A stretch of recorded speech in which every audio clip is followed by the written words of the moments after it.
कोल्हापूरच्या मातीतलं रांगड्या भाषेचं कोल्हापूरकरांचं हक्काचं चॅनल कोल्हापूर ब्रेकिंगला सबस्क्राईब करा आणि बेल आयकॉनला क्लिक करायला विसरू नका। खासदार धैर्यशील माने आणि आमदार पुत्र राहुल आवाडे या दोघांच्या वाहन चालकांमध्ये फ्रीस्टाईल हाणामारी झाली। इचलकरंजीत पुराची पाहणी करण्यास गेलेल्या पालकमंत्री हसन मुश्रीफ यांच्या समोरच एकमेकांना फ्रीस्टाईल हाणामारी झाली। गाडी पुढे मागे घेताना गाडी घासल्याच्या कारणावरून खासदार धैर्यशील माने यांचा चालक योगेश पाटील आणि राहुल आवाडे यांचा चालक मनोज लाखे यांच्या शाब्दिक चकमक झाली। यानंतर एकमेकास शिवीगाळ करत हे दोघे एकमेकांच्या अंगावर धावून गेलेत। एवढेच नव्हे तर कमरेचे बेल्ट काढून एकमेकाला हाणामारी केली आहे। ही हाणामारी कपडे फाटेपर्यंत करण्यात आली। यामुळे तिथे असणारे सर्वजणच अवाक झालेत।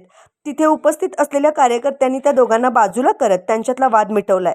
मात्र या वादाची संपूर्ण जिल्हाभर चर्चा सुरू झाली आहे।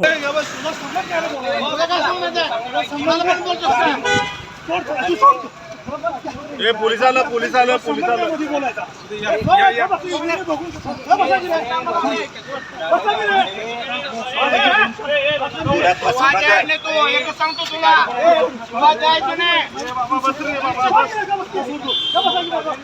चला झालं मी